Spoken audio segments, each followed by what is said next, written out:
जब पूरा समय हो गया 11th-12th तो अब करा जाए तो क्या करा जाए? डॉक्टर बनना है, लेकिन डॉक्टर बनने के लिए हमारे पास कुछ है ही नहीं। 2.5-3 लाख रुपए एक पंचर बनाने वाले के लिए लाना बहुत बड़ी बात हो जाती है। कि मम्मी खुद ही आती हैं, कहती है मेरे गहने लेकर के तुम चले जाओ। धीरे-धीरे क्या होता है, मुझे कोटा की हवा लगना चालू हो जाती है। इम्तिहान दे कर के मैं आता हूँ, साल में मेरा सिलेक्शन नहीं होता। मेरे पिताजी कहते हैं कि यार मेरे 2 बच्चे हैं, 2 में से कोई एक भी सफल हो जाओ तो मेरी लोहे ठोकने की मेहनत और मेरे पंचर बनाने की मेहनत सफल हो जाएगी। और इतना कहते उनकी आँख में आँसू आ गए। तो मैंने बोला नहीं यार, इस बार तो या तो अनीश तुम पंचर बनाओगे घर से या तो तुम एमबीबीएस करोगे। नमस्ते, मेरा नाम अनीश कुमार दुबे है। तो मेरी जर्नी चालू होती है एक छोटे से गाँव गोरखपुर से। अब जैसा मैंने गोरखपुर बोला तो गोरखपुर सुनते ही लोगों के मन पर आ रहा होगा कि साहब ये यूपी वाला गोरखपुर है, लेकिन ये यूपी वाला गोरखपुर नहीं है। ये गोरखपुर एमपी का है। ये एमपी का एक छोटा-सा गाँव है, जहाँ पास पढ़ाई का बहुत ही ज़्यादा अभाव है। अब आप जैसा कि सुन रहे हैं कि वहाँ पास पढ़ाई का अभाव है और मेरे पिताजी पंचर बनाते रहे, तो आप समझ सकते हैं कि वहाँ पास मेरे लिए तो बहुत ही ज़्यादा अभाव होगा। अब जब इतना ज़्यादा वो था, तो लेकिन मुझे जर्नी जो थी, वो मेरी जर्नी जब इस गाँव में चालू हुई, तो इस गाँव पर क्या है कि अगर कोई चपरासी भी बन जाता है, तो चपरासी भी बन जाता है, तो ढोल नगाड़ों से स्वागत करा जाता है कि भैया कोई सरकारी नौकरी में चला गया। तो मैं ऐसी जगह से निकल कर के आया हूँ। तो यहाँ पर इतना ज़्यादा पढ़ाई का भाव था, तो मेरे नाना-नानी ने क्या करा, मुझे यहाँ पास से उठा करके अपने साथ ले आए कि हमारा नाती पढ़ेगा, पढ़ लिख करके कुछ करेगा। तो नाना जी बेसिकली क्या थे, नाना जी एक गार्ड की नौकरी कर रहे थे। तो गार्ड की नौकरी कर रहे थे, तो मैं उनके साथ रह रहा था। अब जब मैं उनके साथ रह रहा था, तो रहते-रहते एक टाइम आया कि जब नाना जी रिटायर हो गए और वो मेरे 10th का समय था। तो वो मेरे 10th का जब समय था, तो मैं वहाँ पास वापस आया अपने गाँव। अब जब मैं अपने गाँव वापस आया, तो अब वहाँ पास पढ़ाई की शिक्षा इतनी अच्छी थी नहीं। तो अब करे तो क्या करे? लेकिन माँ ने कहा था कि मेरा बेटा डॉक्टर बनेगा, उनका सपना था। तो कहीं न कहीं मन पर ये चल रहा था कि साहब डॉक्टर बनना है। अब 11th हो गई, 12th हो गई, पूरा समय चला गया। अब 11th-12th पूरा समय हो गया। अब जब पूरा समय हो गया 11th-12th तो अब करा जाए तो क्या करा जाए? डॉक्टर बनना है, लेकिन डॉक्टर बनने के लिए हमारे पास कुछ है ही नहीं कि कौन-सा पेपर होता है, क्या होता है, नीट जैसा भी कुछ होता है। तब धीरे-धीरे पता चला कि साहब कोई नीट एग्ज़ाम होता है। अब नीट एग्ज़ाम होता है, तो नीट के बारे में पता चला, तब हमारे बड़े पिताजी के अ, साले साहब हैं, तो मेरे मामा जी वो लगे। तो मेरे मामा जी की बेटी कोटा में तैयारी कर रही थी, तो उन्होंने बताया कि कोटा में एक एलन नाम की संस्था है जो कि कोचिंग कराती है। तो उनसे पूछा गया कि कोचिंग कराती तो कोचिंग में होता क्या है? तो उन्होंने बताया कि कोचिंग में इस एग्ज़ाम की तैयारी कराई जाती है, जिससे डॉक्टर बनते हैं। तो उनसे पूछा गया इसका खर्चा कितना? तो उन्होंने बताया 1 से 1.5 लाख फीस है और 1 से 1.5 लाख रहने का खर्चा आएगा। लेकिन आप सोच सकते हैं मेरा बैकग्राउंड क्या था, मेरे पिताजी पंचर बनाते हैं। तो जब मेरे पिताजी पंचर बनाते हैं, तो पंचर बनाते हैं तो इतना पैसा आए तो आए कहाँ से? क्योंकि 3 लाख रुपए, 2.5-3 लाख रुपए एक पंचर बनाने वाले के लिए लाना बहुत बड़ी बात हो जाती है। तो आखिर में क्या होता है कि मेरी माँ सामने आती हैं, मेरी माँ कहती हैं कि साहब ये गहने हैं मेरे, तुम इनको ले करके जाओ, इनको बैंक में रखो, इससे जो पैसा आता है वो तुम लेकर के पढ़ने जाओ, मेरा बेटा पढ़ेगा। वो कहते हैं ना कि भगवान भी होते तो पूजा करते तब हमें फल मिलता है, लेकिन बेसिकली क्या है माँ-बाप जो होते हैं वो बगैर कुछ दिए ही सब कुछ दे देते हैं। तो सेम ये चीज़ मेरे साथ हो रही थी। कि मम्मी खुद ही आती हैं, कहती हैं मेरे गहने लेकर के तुम चले जाओ और लेकर के जाओ, बैंक में रखो, जो पैसे आते हैं उससे तुम पढ़ने जाओ। तो थोड़े-मोड़े पैसे वहाँ से आए, थोड़े-मोड़े पिताजी ने लेकर और मैं चला गया पढ़ने। अब जैसे मैं कोटा पहुँचा तो क्या हुआ कि एक तो मैं ऐसे गाँव से आया हूँ जहाँ पास पढ़ाई होती ही नहीं है, पढ़ाई का बहुत ज़्यादा अभाव है। तो अब जब मैं यहाँ से सीधा एक ऐसे शहर जाता हूँ जहाँ पास 10-10, 15-15 मंजिल बड़ी इमारतें हैं, वहाँ पास मैं गया तो 4 महीने तो मैं मेरे अंदर यही था कि साहब मेरे माँ-बाप ने मुझे ऐसे भेजा है। लेकिन धीरे-धीरे क्या होता है मुझे कोटा की हवा लगना चालू हो जाती है। जब मुझे कोटा की हवा लगना चालू होती है तो क्या होता है कि वहाँ पास बच्चे क्या थे जो रिच फैमिली से आते रहे वो क्या करते हैं वो वहाँ पास गेमिंग खेलते रहे। है ना? कोई 2-2 साल ड्रॉप लेकर के आ रहा था। मेरे मन में भी लगने लगा कि चलो ठीक है, इस बार नहीं हुआ तो अगली बार ही सही। अब मैं भी वापस जाकर के गेम खेलने लगा और कोटा में क्या था, कोटा में ₹10 में 1 घंटा गेम खिलाते रहे। तो ₹10 में जब 1 घंटा गेम खिलाते रहे, तो मेरे अंदर भी ये आने लगा चलो 1 घंटा खेलता हूँ। फिर 1 घंटे से 2 घंटे होने लगा, 2 से 5 होने लगा और 5 के बाद ऐसा होने लगा कि मैं क्लास ही मिस करके जा रहा हूँ। अब जब मैं क्लास मिस करके जा रहा हूँ, तो अब ये होने लगा क्लास मैं नहीं जा रहा, मेरा दोस्त है जो क्लास में कार्ड पंच करता है और कार्ड पंच कर के चला जाता है और मेरी अटेंडेंस लग जाती है। घर वालों को लग रहा है कि साहब इसकी अटेंडेंस लग रही है, लेकिन हकीकत में मैं क्या है, मैं गेम खेल रहा हूँ। ऐसे करते-करते 1 साल पूरा गुज़र गया। अब जब इम्तिहान की बारी आई तो अब मैं पेपर देने बैठा और मुझे कुछ नहीं बन रहा था। लिटरली बता रहा हूँ मुझे कुछ भी नहीं समझ में आ रहा था कि हो क्या रहा है क्योंकि मैंने पढ़ा ही नहीं है। मैंने पढ़ने की जगह गेमिंग में अपना पूरा समय दिया। अब इसके बाद क्या होता है, इसके बाद मैं आता हूँ वापस पेपर दे करके आया, रिज़ल्ट की बारी आई, रिज़ल्ट में मेरे मार्क्स आते हैं 300 के करीब और 300 के करीब मार्क्स आए, क्योंकि जनरल कैटेगरी स्टूडेंट हूँ तो कुछ 300 नंबर तो कुछ लगते ही नहीं है, सिलेक्शन होना ही नहीं था। अब लेकिन घर पे बताया जाए तो बताया कैसे जाए? 1-2 दिन रुक करके घर पे मैंने बताया कि मेरे 300 मार्क्स आए हैं। तो हिम्मत के साथ बताया तो पापा-मम्मी को ये समझ में नहीं आया कि भैया 300 नंबर क्या होते हैं? उनको तो ये था कि सिलेक्शन होता है और नहीं होता। बाकी उन्हें कुछ पता ही नहीं था। तो फिर क्या हुआ यहाँ पे कि पापा ने पूछा क्या मतलब है? तो मैंने बोला कि साहब सिलेक्शन नहीं हो रहा है। वहाँ बस पापा और मम्मी की आँखों में आँसू आ गए कि हमने इतनी मेहनत से इसे भेजा लेकिन बच्चे का सिलेक्शन नहीं हुआ। ठीक है, कुछ समय निकलता गया, हफ़्ते 2 हफ़्ते निकले, उसके बाद क्या होता है, उसके बाद मेरे मन में कहीं न कहीं ये लग रहा था कि साहब मैंने अपने साथ गलत करा है, माँ-बाप के साथ गलत करा है, क्योंकि मैं वापस से वो स्थिति देखने लग गया था। तो जब मैं वापस से वो सब चीज़ें देख रहा था, तो मुझे कहीं न कहीं बुरा लग रहा था। मैंने बोला नहीं यार, डॉक्टर तो बनना पड़ेगा। अब मैं क्या बोलता हूँ कि मैं वापस से जाऊँगा कहाँ? अब मैं वापस से जाऊँगा तैयारी करने। तब मैं वापस से तैयारी करने के लिए मैंने पेरेंट्स को बोला, तो पेरेंट्स के पास भले पैसा नहीं था, लेकिन उन्होंने कहा ठीक है, तुम्हारा मन है तुम जाओगे, है ना? तो पहले तो वो मान नहीं रहे थे। तो 2 दिन खाना-पीना खाना छोड़ दिया, तो 2 दिन खाना-पीना खाना छोड़ा, तीसरे दिन माँ-बाप खुद ही बोलते कि तुम जाओ, हम देख लेंगे कहाँ से पैसे लाने हैं, क्या करना है, क्या नहीं करना। क्योंकि उनसे ये था कि बेटा खाना नहीं खा रहा तो करे क्या? तो अब उन्होंने भेज दिया। अब उन्होंने भेजने के लिए कहा तो अब पैसे चाहिए, अब पैसे कहाँ से आएँगे वापस? इस टाइम पर मेरे एक मौसिया जी हैं, वो आते हैं, आगे आते हैं और आगे आकर के बोलते हैं कि अनीश पढ़ेगा, अनीश को हम पढ़ाएँगे और उसके पैसे हमें वापस नहीं चाहिए। तो उनकी मदद से मैं वापस गया। जैसे डूबते को तिनके का सहारा होता है, तो वहाँ पे क्या था, मेरे लिए मौसी जी पूरी नाव बन कर के आ गए थे कि साहब तुम जाओ पढ़ो। अब जब मैं पढ़ने गया तो मैंने इस साल पढ़ा। इस साल पढ़ा, लेकिन क्योंकि आपको मैंने बताया कि मेरे घर से कोई भी सरकारी नौकरी में दूर-दूर तक नहीं है और मैं जिस जगह से बिलॉन्ग करता हूँ, वहाँ पास पढ़ाई का कुछ वो नहीं है। तो वहाँ पास क्या हुआ, मेरे को कोई डायरेक्शन देने वाला नहीं था। तो अब मैं मेहनत तो कर रहा हूँ, लेकिन मैं यहाँ पे क्वेश्चन प्रैक्टिस नहीं कर रहा था। अब मैं मेहनत करते जा रहा हूँ, लेकिन मैं क्वेश्चन प्रैक्टिस नहीं कर रहा, तो मेरी एक्यूरेसी नहीं बन पा रही। तो मुझे 3 घंटे में जो सवाल करने चाहिए, वो मेरे पे से 3 घंटे में नहीं हो पा रहे हैं, है ना? तो अब ऐसे-ऐसे करते, क्योंकि अभी मुझे ये चीज़ नहीं पता है कि साहब तुम्हें क्वेश्चन प्रैक्टिस करना है। मैं पढ़ता जा रहा, पढ़ता जा रहा, पढ़ता जा रहा। अब वापस से मैं पेपर देने बैठा। अब जब मैं वापस से पेपर देने बैठता हूँ, तो क्या होता है कि पेपर देने में बैठ तो गया, लेकिन वहाँ पास मुझसे सवाल बन भी रहे हैं, लेकिन मैं उसे टाइम पर सॉल्व नहीं कर पा रहा। मुझे अपने आप को प्रूव करना है उन 3 घंटे में जो मुझे मिले हुए हैं। तो मुझे वो उन 3 घंटों में अपने आप को प्रूव करना है, लेकिन मैं उन 3 घंटों में प्रूव नहीं कर पा रहा, जबकि मैं प्रूव कर सकता था, अगर समय ज़्यादा होता। लेकिन हमें तो 3 घंटे में प्रूव करना है। तो अगर हमें 3 घंटे में प्रूव करना है, तो हमें क्वेश्चन प्रैक्टिस करनी पड़ेगी, मल्टीपल टाइम्स करनी पड़ेगी ज़्यादा से ज़्यादा। तो मैं क्वेश्चन प्रैक्टिस नहीं कर रहा था। अब जब मैं ये नहीं कर रहा, तो अब क्या करा जाए? अब वापस से इम्तिहान दे कर के मैं आता हूँ, मेरे मार्क्स आते हैं 492, इस साल भी मेरा सिलेक्शन नहीं होता। अब इस साल सिलेक्शन नहीं होता, तो वही मामा जी जो जिनकी मदद से मैं कोटा पहुँचा रहा, जिन्होंने बताया रहा कि कोटा में कोचिंग होती है, उनके घर पर कोई खत्म हो गया था। तो कोई खत्म हो गया रहा, तो हमारे बड़े पिताजी के साले हैं, तो उन्होंने बुलाया, क्योंकि कोई खत्म हो जाता है तो बुलाते हैं। तो जब उन्होंने बुलाया, तो हमारे घर से मेरे पापा और मेरे बड़े पापा गए। अब सब वहाँ पास खाना खा रहे हैं, खाना खाने के बाद क्या होता है, सब बैठते हैं। तो जब सब बैठते हैं, तो सबने बैठा, तो वहाँ पास मेरे मामा जी ने मेरे पिताजी को बुलाया। उन्होंने जब उन्हें बुलाया, उन्हें बुला कर के पूछते हैं कि बेटा आपका क्या कर रहा है?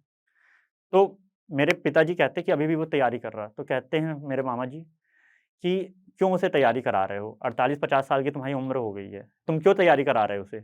उसे दुकान में बैठाओ, टायर बनवाओ, कुछ पैसे भी आएँगे, तो कुछ पैसे आएँगे तो फिर आप क्या कहते हैं, बैठ कर के आराम से रहोगे भी। अब आपके हाथ-पैर भी नहीं चलते, तो उसे बुलाओ वापस और उससे क्या करो, उसे दुकान में बैठाओ। तो पापा जी ने ये सुना, तो सबके सामने ऐसा कहा, तो पापा जी को कहीं न कहीं वो बात बुरी लगी। तो उसके बाद फिर क्या हुआ, पापा घर आए वापस। पापा घर आकर के बैठे और अब रात का समय हो रहा है। रात के समय मैं, पापा, मम्मी और मेरा भाई, हम 4 लोग हैं फैमिली में। तो हम 4 लोग खाना खाने के लिए एक साथ बैठे। जब हम 4 लोग खाना खाने के लिए एक साथ बैठे, तो मेरे पिताजी कहते हैं कि यार मेरे 2 बच्चे हैं और मेरे 2 बच्चे हैं, 2 में से कोई एक भी सफल हो जाओ, तो मेरी लोहे ठोकने की मेहनत और मेरे पंचर बनाने की मेहनत सफल हो जाएगी। और इतना कहते उनकी आँख में आँसू आ गए। जब इतना कहते उनकी आँख में आँसू आ गए, तो वो कहीं न कहीं बात दिल पर चुभ सी गई। लेकिन अब मन करा कि क्या मैं वापस से कोटा जाऊँ? तो कोटा जाऊँ, तो क्योंकि हम 2 भाई हैं और अगर हम 2 भाई हैं, तो अगर पूरा कर्ज़ मेरे ऊपर ही ले लेंगे, तो छोटा वाला क्या पढ़ेगा? तो जब छोटा वाला क्या पढ़ेगा, तो ऐसा मन पे था, तो मैंने बोला नहीं यार, इस बार तो या तो अनीश तुम पंचर बनाओगे घर से, या तो तुम एमबीबीएस करोगे। क्योंकि पापा जी के ऊपर 2 साल का ऑलरेडी कर्ज़ा था। अब माँ के गहने भी नहीं थे। है ना? तो माँ के गहने भी लाने रहे, अब पापा के कर्जा भी निकालना था, तो इसका पंचर बनाने से ये सब चीज़ें नहीं हो सकती रही। तो मन पे ये था कि यार कुछ करके दिखाना है, तुमने अपने साथ गलत करा है अनीश। अब तुम्हें नाम तो करना पड़ेगा पिताजी का, क्योंकि मामा जी की बात को गलत साबित करना है। तो अब करा जाए तो क्या करा जाए? अब एक ही रास्ता था, इससे अगर निकलना है तो हमें पढ़ना पड़ेगा और सही डायरेक्शन में पढ़ना पड़ेगा। क्योंकि मुझे पहले साल की गलती पता थी, मैं डिस्ट्रैक्ट हुआ, उसको मैंने दूसरे साल सुधारा। अगले और दूसरे साल की गलती मुझे पता थी कि मैंने क्वेश्चन प्रैक्टिस नहीं करा। तो मेरे पास कांसेप्ट तो थे, लेकिन मुझे क्वेश्चन प्रैक्टिस करनी थी।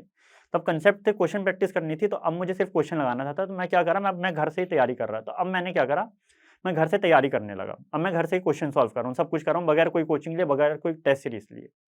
और जब मैं कर रहा हूँ, तो मैं ये रोज़ डेली देख रहा कि मेरे पिताजी सुबह दुकान जाते हैं, पंचर बनाते हैं, अब वो रात में आते हैं खाना खाने। तो कहीं न कहीं दिल पर ये था, यार मैं कैसा बेचता हूँ कि मैं बैठ कर के खा रहा हूँ और पापा पंचर बना रहे हैं। तो ऐसा नहीं चल सकता था, क्योंकि अंदर से आत्मा बोल जाती कि नहीं यार, पिताजी काम कर रहे हैं, तुम बैठे हो, तो नहीं हो पा रहा था। तो मैंने क्या करा, मैं जाता हूँ, मैं बोलता हूँ कि मैं भी दुकान में बैठूँगा, मैं दुकान में बैठना चालू करता हूँ, मैं भी पंचर बनाना सीखता हूँ। तो मैं सुबह दुकान में बैठ रहा और रात में वापस आ रहा। तो कुछ दिन तक तो चला, लेकिन थकान लगने लगी, जिसके कारण पढ़ाई डाउन होने लगी। तब पढ़ाई डाउन हो रही है, तो पढ़ाई डाउन होने का एक ही सॉल्यूशन है, नींद ना आए, नींद कम कर दो। तो नींद कम करने के लिए मैंने खाना कम कर दिया। मैं पहले 5 रोटी खाता रहा, तब मैं 2 या 3 रोटी ही खा रहा। लेकिन ऐसा करते-करते क्या हुआ कि कुछ दिन बाद नींद वापस आने लगी।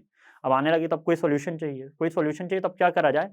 शाम के वक़्त जब भी मैं पढ़ने बैठता रहा, या दुकान से बढ़ा करके जब भी मैं पढ़ने बैठता रहा, तो क्या करता रहा कि मैं मिर्ची खा लेता रहा। जैसे ही मैंने मिर्ची खाया, तो मिर्ची का तीखापन इतना ज़्यादा लगता रहा कि नींद चली जाती रही। और जब नींद चली जाती रही, तो मैं पढ़ने बैठ जाता रहा। ऐसा करते-करते 5-6 महीने गुज़र गए। 5-6 महीने गुज़र गए, लेकिन अब 5-6 महीने बाद क्या होता है, मिर्ची का भी रेज़िस्टेंस मेरे अंदर आ जाता है कि मिर्ची असर करे तो कितना असर करे। एक टाइम के बाद वो तीखी चीज़ भी मीठी लगने लग जाती है, क्योंकि रोज़-रोज़ वही-वही खा रहा। अब रोज़-रोज़ वही-वही खा रहा, तो वो उसका असर चला गया। अब जब असर चला गया उसका, तब करा जाए तो क्या करा जाए? अब मैंने बोला कि यार, मैं यहाँ पे बैठ कर के पढ़ता हूँ, तो अगर मैं यहाँ पे बैठ कर के पढ़ता हूँ, तो मैं अपने पीछे ख़ील लगा लेता हूँ। ख़ील क्यों लगाया? ख़ील लगाया, उससे अपने बालों को बाँध लिया। अब जब मैंने उससे अपने बालों को बाँधा, तो बालों को बाँध कर के क्या होता है कि जैसे ही मैं ऐसे नीचे होने की कोशिश करता, तो मैं हल्का भी नीचे होता, तो मेरे बाल टूट जाते, और जैसे ही बाल टूटते दर्द होता, नींद चली जाती। तो ऐसा करते-करते 5 महीने तो पहले जा चुके थे, 4-5 महीने और ऐसे चले गए। अल्टीमेटली मेरा 1 साल ऐसे कवर हो गया। उस साल मैंने करीब 150 से 200 पंचर बनाए, और मैं ये रोज़ डेली लिखता रहा उस टाइम कि यार, मैं ये आज इतने पंचर बनाया, आज मैंने ये करा, आज मैंने ये करा। तो इससे क्या था, जब मैंने लास्ट में अपने आप को देखा, तो मैंने देखा यार, मैं पंचर बनाने में भी परफेक्ट हो गया हूँ, और मेरी जो गलतियाँ थी क्वेश्चन प्रैक्टिस ना करने की, प्रीवियस ईयर ना लगाने की, वो सारी गलतियाँ भी मेरी सुधर गई। अब जब आप ऐसा कर लेते हो, तो आपके अंदर कहीं न कहीं मन पे आ जाता है, इस साल मुझे कोई नहीं रोक सकता। तो मेरे मन पे कॉन्फिडेंस तो था, लेकिन मैं ये किसी से नहीं बोल रहा था कि साहब, मेरे पास ऐसा है। अब क्या हुआ, अब बारी आई इम्तिहान की। इम्तिहान देने गया मैं। इम्तिहान देने जब गया, तो जबलपुर मेरा सेंटर था, मैं जबलपुर पे गया, जबलपुर पर मैंने पेपर दिया। पेपर दिया, मेरे अंदर आ गया रहा कि मेरा सिलेक्शन हो जाएगा। अब जब मेरा सिलेक्शन हो जाएगा, ये मुझे लग रहा था, लेकिन मैं अभी सबसे नहीं बोला, क्योंकि बाय चांस 2 साल से देख रहा हूँ। हर बार बोलता हूँ हो जाएगा, इस साल भी नहीं हुआ, तो फिर क्या जवाब दूँगा? तो मैंने इस साल किसी से नहीं बोला, किसी ने पूछा कि कैसा गया पेपर? मैंने बोला आया चला गया, आया चला गया। अब इसके बाद क्या हुआ कि पेपर के टाइम से, और क्या कहते हैं, रिज़ल्ट के टाइम पे बहुत थोड़ा-सा गैप रहता है, करीब 1 से डेढ़ महीने का। तो वो जो गैप था, तो उस गैप में क्या होता है कि मैं पंचर बना रहा हूँ पापा जी के साथ, और पापा जी रोज़ पूछते रहे कैसा गया पेपर, क्योंकि पापा के अंदर था कि इस साल मेरा बेटा सफल हो जाएगा। लेकिन मैं उनसे नहीं कह रहा था ये बात कि हो जाएगा कि नहीं होगा, लेकिन मुझे अंदर से लग रहा था। तो अब ऐसा होता है कि रिज़ल्ट आता है, तो रिज़ल्ट आता है, तो मेरे पड़ोस के आते हैं चिल्लाते हुए, "अरे! तुम्हारा सिलेक्शन हो गया, बधाई हो।" तो जब वो मोमेंट आया कि सिलेक्शन हो गया, कि जिस चीज़ के लिए मैं इतने पल से इंतज़ार कर रहा था, अचानक से वो मोमेंट आ गया। मैं पिताजी के साथ वहीं पे उस टाइम पंचर बना रहा था, और पापा जी भी साथ में बनवा रहे थे। तो पापा जी की आँखों में अचानक से आँसू आ गए कि अब मेरा बेटा सफल हो गया, मेरी इतनी मेहनत थी, ये है ना? तो ये सारी चीज़ें। उसके बाद फिर मैं भागते हुए मम्मी के पास गया। मम्मी को मैंने बताया कि मेरा रिज़ल्ट आ चुका है, और मैं एक सफल हो चुका हूँ, मतलब मैं एमबीबीएस, मेरा सिलेक्शन हो चुका है। तो अब बारी आई कि भैया एमबीबीएस में सिलेक्शन हो गया, माँ भी खुश, पिताजी भी खुश। तो अब उन्हें कहीं न कहीं ये लगने लगा था कि हाँ यार, क्योंकि मुझे ये बताना था कि भैया, पंचर बनाने वाले का बेटा पंचर ही नहीं बनाएगा। पंचर बनाने वाले का बेटा एमबीबीएस भी कर सकता है, सरकारी कॉलेज में भी पहुँच सकता है, ज़रूरी नहीं कि वो पंचर ही बनाए हैं, है ना? क्योंकि मुझे उस टाइम तक ये पता चल गया रहा कि अगर मुझे स्वर्ग में जाना है, तो मुझे ही मरना पड़ेगा। पड़ोसी के मरने से मुझे स्वर्ग नहीं मिल रहा। तो अगर मुझे स्वर्ग चाहिए, तो मैं मरने को तैयार हो गया था उस वक़्त तक। तो अब जब ऐसा हुआ, तो साहब, मैं मेरा सिलेक्शन होता है, पिताजी की आँखों में आँसू आ जाते हैं, माँ की आँखों में आँसू आ जाते हैं। वो मोमेंट ऐसा था कि मैं बता नहीं सकता, क्योंकि पहली बार मैंने अपने कारण माँ-बाप की आँखों में खुशी देखी, और वो भी खुशी के आँसू थे। हर बार तो ऐसा होता रहा कि 2 साल से कि मैं जा रहा हूँ करने, लेकिन सिलेक्शन ही नहीं हो रहा, तो उनके अंदर कहीं न कहीं दुःख रहता रहा कि हमारी मेहनत भी सफल नहीं हो पा रही है, ऐसा क्या रह रहा है? लेकिन इस बार मेहनत उनकी सफल हो गई थी, और कहीं न कहीं मेरे माँ-बाप के अच्छे कर्म थे कि मैं एमबीबीएस कर रहा, क्योंकि भगवान के बाद दूसरा नाम कोई आता है, तो डॉक्टर का ही आता है। तो अब क्या होता है इसके बाद कि अब मेरा सिलेक्शन हो गया, मेरे को सरकारी कॉलेज भी मिल गया, मुझे सारी चीज़ें हो गई।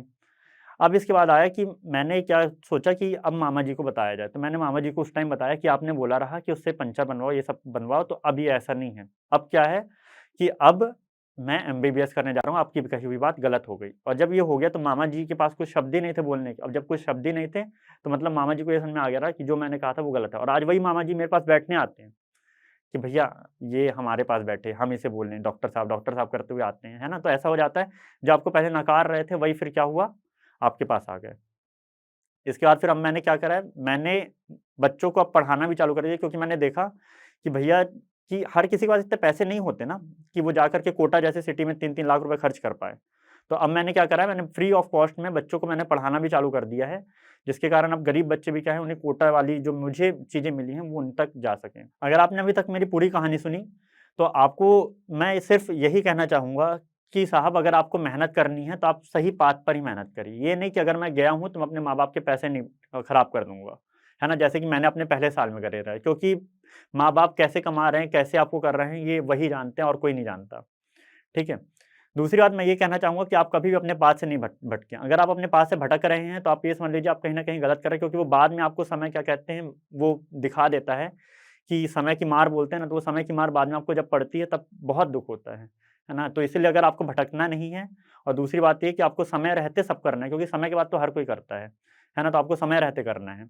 और तीसरी बात, अगर कुछ करना है तो अपने दम पर करो, एज़ कम्पेयर टू माँ-बाप के पैसे उड़ाने से, है ना? तो यार मैं आपको लास्ट मैसेज यही देना चाहूँगा कि जब एक पंचर बनाने वाले का बेटा इस जो स्टॉक जैसे प्लेटफ़ॉर्म पर आ सकता है, तो आप क्यों नहीं आ सकते? अगर मैं किसी भी जगह पर हूँ, और अगर मैं किसी भी एस्पिरेंट को जो मेरे को अभी सुन रहा है या देख रहा है ना? अगर मैं उसे अपनी जगह पे खड़ा हुआ देख रहा हूँ, तो मैं ये समझ लूँगा यार कि कहीं न कहीं मैं सफल हो गया, है ना? इस जो स्टॉक के प्लेटफ़ॉर्म पर अगर मेरी जगह कोई और आता है, कोई भी एस्पिरेंट आता है 24 का, 25 का, तो मैं ये समझूँगा कि यार मेरा बताना, मेरी कहानी सुनाना, जो मैंने गलतियाँ करी वो ना करके वो सीधा यहाँ पास आ गया, तो मैं ये समझूँगा कि मैं सफल हो गया, क्योंकि जो स्टॉक का प्लेटफ़ॉर्म पर आना एक अपने आप में सौभाग्य का बात है। मैं जो स्टॉक को थैंक यू बोलना चाहूँगा, थैंक यू।